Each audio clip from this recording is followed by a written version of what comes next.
Hello everyone, welcome to our channel. We learn together. KRTT 2025 ಮೊದಲನೇ ಪೇಪರ್ನ ಕನ್ನಡ ಭಾಷೆಯ ಸಂಭವನೀಯ ಉತ್ತರವನ್ನು ಈ ಒಂದು ವಿಡಿಯೋದಲ್ಲಿ ನೋಡೋಣ. ಇದು ಪೇಪರ್ ಫಸ್ಟಿನ ಪ್ರಥಮ ಭಾಷೆ ಕನ್ನಡದ ಸಂಭವನೀಯ ಉತ್ತರ.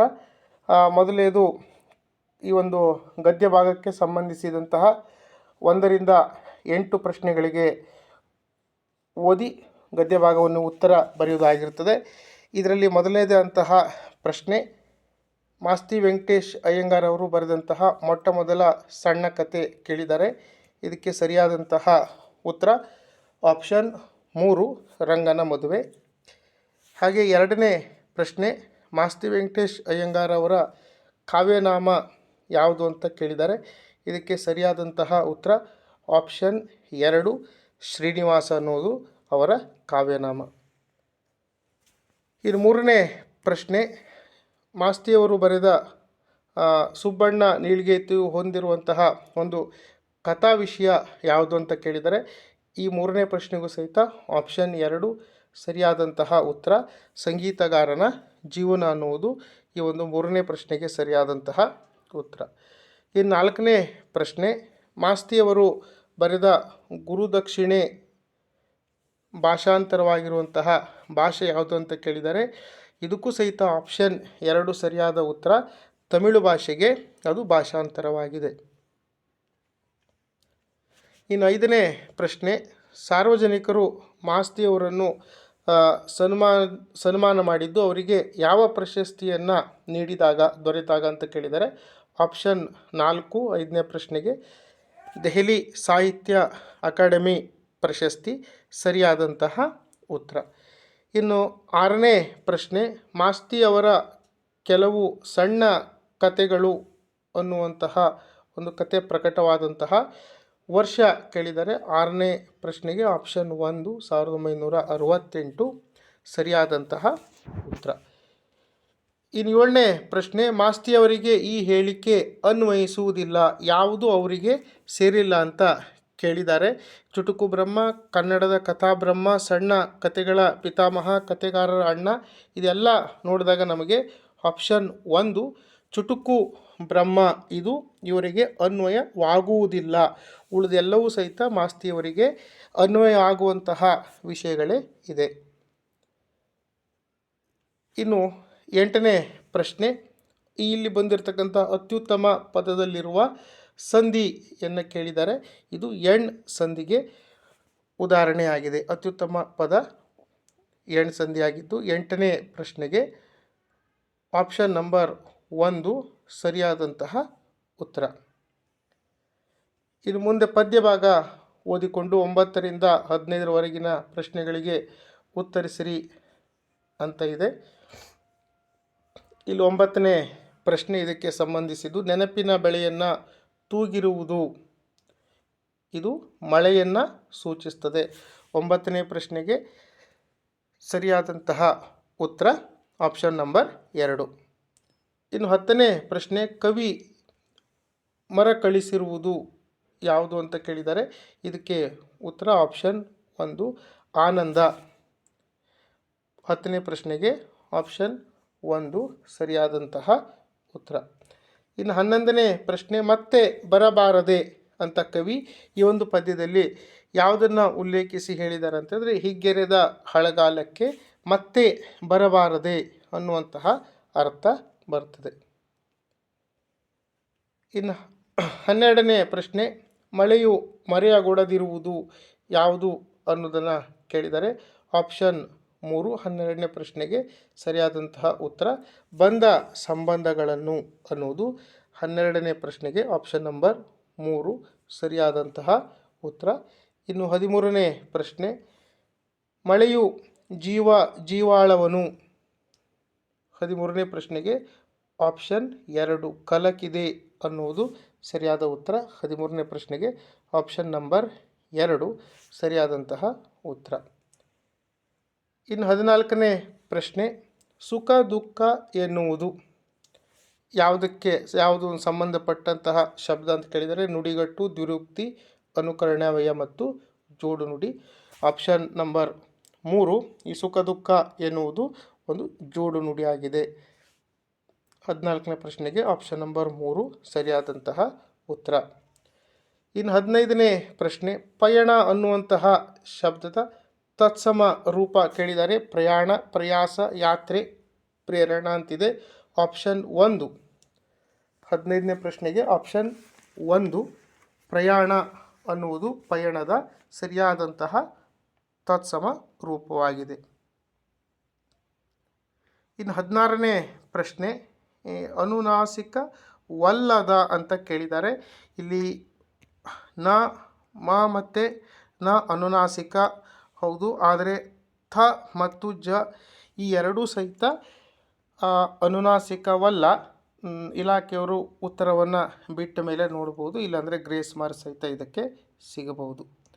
ಇನ್ನು 17ನೇ ಪ್ರಶ್ನೆ, ಕನ್ನಡ ವರ್ಣಮಾಲೆಯಲ್ಲಿರುವ ಒಟ್ಟು ವ್ಯಂಜನಗಳ ಸಂಖ್ಯೆ ಕೇಳಿದರೆ ವರ್ಗೀಯ ಮತ್ತು ಅವರ್ಗೀಯ ಎಲ್ಲ ಸೇರಿಸಿ. 17ನೇ ಪ್ರಶ್ನೆಗೆ ಆಪ್ಷನ್ 4 34 ಒಂದು ಸರಿಯಾದಂತಹ ಉತ್ತರ.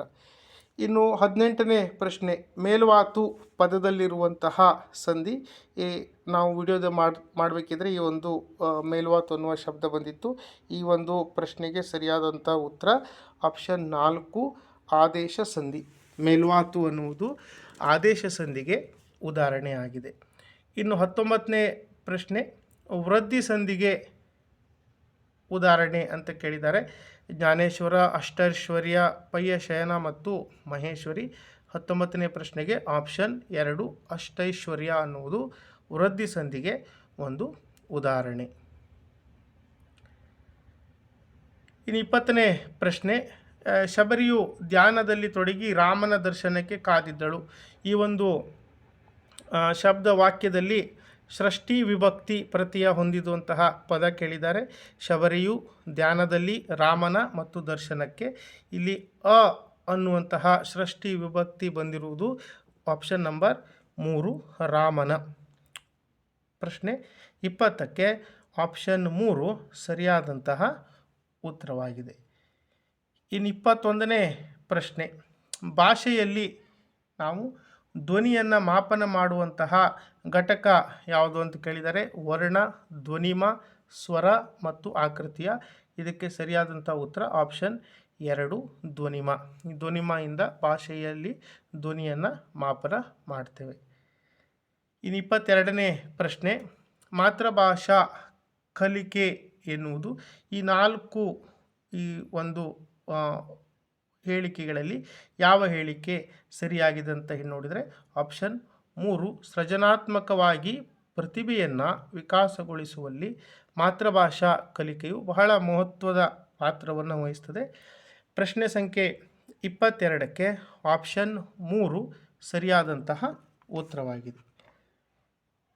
ಇನ್ನು 23ನೇ ಪ್ರಶ್ನೆ, ಉಚ್ಚಾರಣೆಯ ದೋಷಕ್ಕೆ ಯಾವುದು ಒಂದು ಕಾರಣವಾಗುವುದಿಲ್ಲ.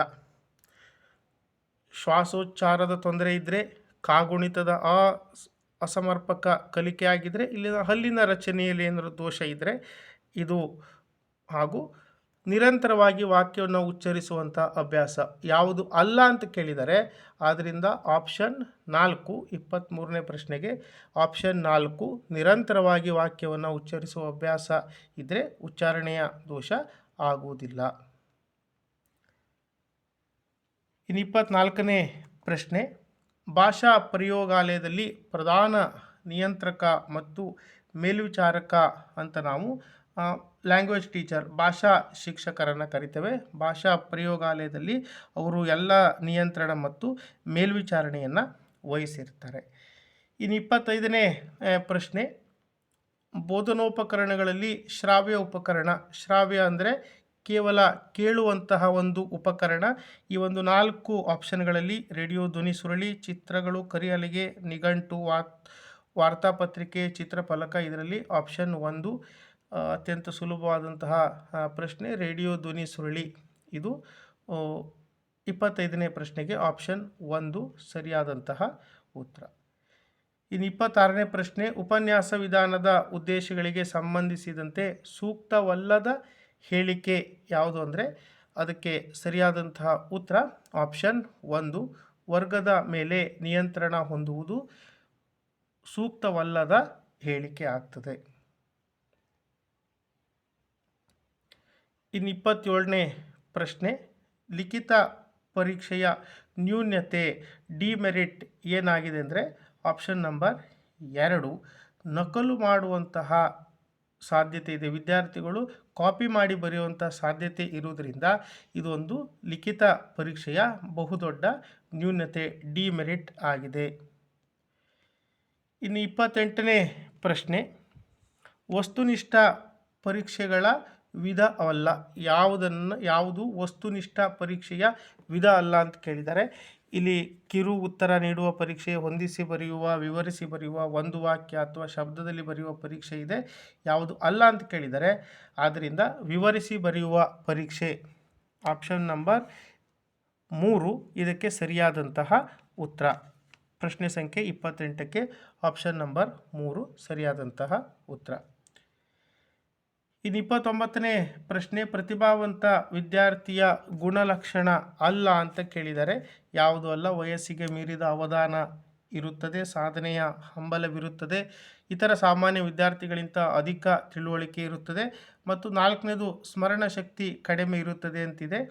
ಯಾವ ಗುಣಲಕ್ಷಣ ಅಲ್ಲ ಅಂತ ಕೇಳಿದರೆ ಆಪ್ಷನ್ 4 ಸ್ಮರಣ ಶಕ್ತಿ ಕಡಿಮೆ ಇರುತ್ತದೆ. ಪ್ರಶ್ನೆ ಸಂಖ್ಯೆ 29ಕ್ಕೆ ಆಪ್ಷನ್ 4 ಸರಿಯಾದಂತಹ ಉತ್ತರ. ಇನ್ನು ಪೇಪರ್ ಫಸ್ಟಿಗೆ ಸಂಬಂಧಪಟ್ಟಂತಹ ಕನ್ನಡದ ಕೊನೆಯ ಪ್ರಶ್ನೆ, CCE ಇದರ ವಿಸ್ತೃತ ರೂಪ. CCE ಅನ್ನುವಂತಹ ಈ ಪರೀಕ್ಷಾ ಪ್ರಧಾನವಾದಂತಹ ಇದರ ವಿಸ್ತೃತ ರೂಪ ಆಪ್ಷನ್ 2 ನಿರಂತರ ಮತ್ತು ವ್ಯಾಪಕ ಮೌಲ್ಯಮಾಪನ. ಸಾಕಷ್ಟು ಕಡೆಗಳಲ್ಲಿ ಈ ಒಂದು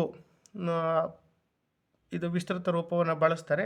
ಆದರೂ ಸಹಿತ ಕೆಲವೊಂದು ಸಮಯದಲ್ಲಿ ಸಮಗ್ರ ಅನ್ನುವಂತಹ ಶಬ್ದವನ್ನು ಸಹಿತ ಬಳಸೋದ್ರಿಂದ ಈ ಎರಡರಲ್ಲಿ ಗೊಂದಲ ಇರುವುದರಿಂದ, ಆದರೆ ಬಹಳಷ್ಟು ಸಮಯದಲ್ಲಿ DSCRT ಅವರು ಸಹಿತ ಇದೇ ಒಂದು ಬಳಸೋದ್ರಿಂದ ಆಪ್ಷನ್ 2 ಇದಕ್ಕೆ ಸರಿಯಾದಂಥ ಉತ್ತರ ಆಗಬಲ್ಲದು. Thank you everyone.